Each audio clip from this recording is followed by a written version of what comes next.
Hello, ഞാൻ ദേവപ്രശാന്ത്, your celebrity coach.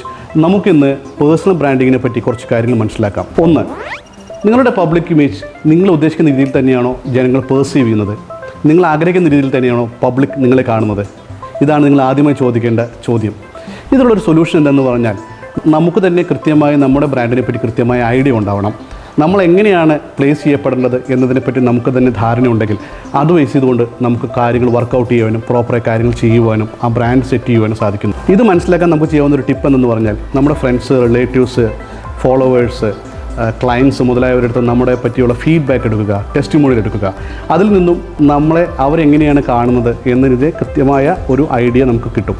2, നമ്മൾ represent ചെയ്യുന്ന ഇൻഡസ്ട്രിയിൽ നമുക്ക് റെപ്യൂട്ടേഷൻ ഉണ്ടാവുക എന്നത് വളരെ ബേസിക്കായ കാര്യമാണ്. എത്രത്തോളം റെപ്യൂട്ടേഷൻ ഉണ്ടാവുന്നോ അത്രത്തോളം നമുക്ക് പേഴ്സണൽ ഇമേജും പ്രൊഫഷണൽ ഇമേജും ഉണ്ടാവുന്നു ജനങ്ങൾക്കിടയിൽ. ആയതിനാൽ നമുക്ക് ആവശ്യമുള്ള ഇമേജ് ഉണ്ടോ എന്ന് ഇവാലുവേറ്റ് ചെയ്യാൻ വേണ്ടി ഒരു കാര്യം ചെയ്യാം. നമുക്ക് റെഗുലറായിട്ട് നമ്മുടെ ഫ്രണ്ട്സിനടുത്തും റിലേറ്റീവ്സിൻ്റെ ക്ലയൻസിനും ചെക്ക് ചെയ്യാം. അതിനോടൊപ്പം തന്നെ വളരെയധികം ഫേമസ് ആയിട്ടുള്ള സെലിബ്രിറ്റീസ്, ഇൻഡസ്ട്രിയൽ എക്സ്പേർട്സ് മുതലായ ആൾക്കാരുമായിട്ടുള്ള ഒരു ബന്ധം മെയിൻറ്റെയിൻ ചെയ്യുന്നതും അവരുമായിട്ട് റെഗുലറായിട്ടൊരു ടെസ്റ്റിമോണിയൽ, അവരുടേതായിട്ടുള്ള സജഷൻസ്, റെക്കമെൻഡേഷൻസ് മുതലായവ നമ്മളെപ്പറ്റി എടുക്കുകയാണെങ്കിൽ ഇതെല്ലാം നമ്മുടെ ഒരു ബ്രാൻഡ് വാല്യൂ നെക്സ്റ്റ് ലെവലിലേക്ക് എത്തിക്കുവാൻ നമ്മളെ വളരെയധികം സഹായിക്കുന്നു. 3, നിങ്ങളുടെ പേഴ്സണൽ ബ്രാൻഡ് റെപ്രസെൻ്റ് ചെയ്യുന്നത് ശരിയായ രീതിയിലാണോ എന്ന് ചെക്ക് ചെയ്യേണ്ടതാണ്. ഇത് ചെക്ക് ചെയ്യാൻ വേണ്ടി നമ്മൾ സോഷ്യൽ മീഡിയകളിൽ യൂട്യൂബ്, ഇൻസ്റ്റാഗ്രാം, ട്വിറ്റർ മുതലായ ഭാഗങ്ങളിൽ നമ്മൾ റെപ്രസെൻ്റ് ചെയ്യുന്ന ആ കാറ്റഗറി, ഇല്ലെങ്കിൽ നമ്മൾ ചെയ്യുന്ന കാര്യങ്ങൾ, നമ്മൾ പോസ്റ്റ് ചെയ്യുന്ന കാര്യങ്ങൾ ഇതെല്ലാം പ്രോപ്പറാണോ? ഇത് ജനങ്ങൾക്ക് കമ്മ്യൂണിക്കേറ്റ് ചെയ്യാൻ പറ്റുന്നുണ്ടോ? ഇതിന് പ്രോപ്പറായിട്ട് റിസൾട്ട് ജനറേറ്റ് ചെയ്യുന്നുണ്ടോ? അവർ അതിൽ എൻഗേജ്ഡ് ആവുന്നുണ്ടോ? മുതലായ കാര്യങ്ങൾ നമ്മൾ ചെക്ക് ചെയ്ത് കഴിഞ്ഞ് പറഞ്ഞാൽ നമ്മുടെ reputation, brand reputation social media level പ്രോപ്പറാണോ എന്ന് നമുക്ക് മനസ്സിലാക്കാൻ പറ്റും. ഇതിലൂടെ നമ്മുടെ brand value simple and consistent ആണോ, പ്രോപ്പറായിട്ട് മെസ്സേജ് കൺവേ ചെയ്യാൻ പറ്റുന്നുണ്ടോ എന്നെല്ലാം നമുക്ക് മനസ്സിലാക്കാൻ പറ്റും. 4, നിങ്ങൾ ചെക്ക് ചെയ്യേണ്ടത് നിങ്ങളുടെ ബ്രാൻഡ് റെപ്രസെൻ്റ് ചെയ്യുന്ന സ്കിൽസ് ആണോ അതോ പേഴ്സണാലിറ്റി ആണോ എന്നുള്ളതാണ്. ശരിക്കും ഇത് രണ്ടിൻ്റെയും ഒരു ബാലൻസിങ് ഫാക്ടറാണ് നമ്മൾ ഉണ്ടാക്കിയെടുക്കേണ്ടത്.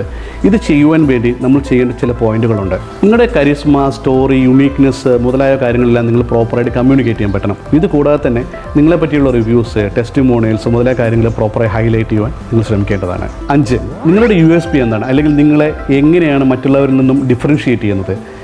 ഇത് വളരെ ഇമ്പോർട്ടൻ്റ് ആയ പോയിൻ്റാണ്. ഓരോ ജോലിക്കും അതിൻ്റെതായ സ്പെഷ്യാലിറ്റീസും ഡിഫറൻസുകളും യുണീക്ക് സ്റ്റോറീസും പേഴ്സണൽ ജേർണീസും എല്ലാം ഉണ്ട് അല്ലേ?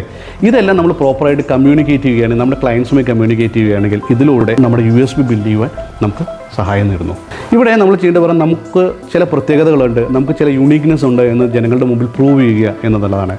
ഇതിലൂടെ നമ്മുടെ ബ്രാൻഡ് റെപ്യൂട്ടേഷൻ വലുതാക്കാനും നമ്മുടെ USP എന്താണെന്ന് ജനങ്ങൾക്ക് മനസ്സിലാക്കുവാനും സാധിക്കുന്നു. 6, നമ്മുടെ സോഷ്യൽ മീഡിയ ഹാൻഡിൽസ്, വെബ്സൈറ്റ് മുതലായവ പ്രോപ്പറായിട്ട് നമ്മുടെ വാല്യൂ, നമ്മുടെ റെപ്യൂട്ടേഷൻ, നമ്മുടെ ബ്രാൻഡ് ഇമേജ് എന്നിവ പ്രോപ്പറായിട്ട് കമ്മ്യൂണിക്കേറ്റ് ചെയ്യുന്നുണ്ടോ എന്ന് നമ്മൾ ചെക്ക് ചെയ്യേണ്ടതാണ്. ഇതിലൂടെ നമുക്ക് എവിടെയെങ്കിലും ഫ്ലോസ് വന്നിട്ടുണ്ടോ എന്ന് നമുക്ക് അറിയാൻ പറ്റും. നമ്മുടെ കണ്ടൻറ്റ് പ്രോപ്പറായിട്ട് റീച്ച് ചെയ്യുന്നുണ്ടോ, അതിന് റെസ്പോൺസ് വരുന്നുണ്ടോ എന്നതെല്ലാം നമ്മൾ വളരെയധികം ചെക്ക് ചെയ്യേണ്ടതാണ്. ഇതിനുവേണ്ടി നമുക്ക് സോഷ്യൽ മീഡിയ ഓഡിറ്റ് എന്ന് പറയുന്ന കാര്യം ചെയ്ത് നമ്മുടെ ലെവൽ എവിടെയാണ് നിൽക്കുന്നത്, എത്രത്തോളം ഇംപ്രവൈസേഷൻ വേണം, എന്തൊക്കെയാണ് സജഷൻസ്, റെക്കമെൻഡേഷൻസ് മുതലായ കാര്യങ്ങൾ നമുക്ക് ഇവാലുവേറ്റ് ചെയ്യുവാനും പ്രോപ്പറായിട്ടുള്ള ഒരു ഓൺലൈൻ സ്ട്രാറ്റജി സെറ്റ് ചെയ്യുവാനും സാധിക്കുന്നു. ഇപ്പോൾ നിങ്ങൾക്കൊരു ഐഡിയ കിട്ടിയില്ലേ എന്തൊക്കെയാണ് നിങ്ങൾ ശ്രദ്ധിക്കേണ്ടത്, എന്തൊക്കെ ചോദ്യങ്ങളാണ് നിങ്ങൾ സ്വയം ചോദിക്കേണ്ടത്, നിങ്ങൾ പബ്ലിക്കിനോട് ചോദിക്കേണ്ടത് എന്നൊക്കെ.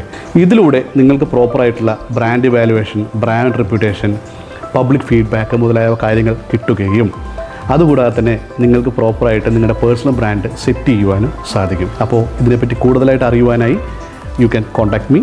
Thank you so much.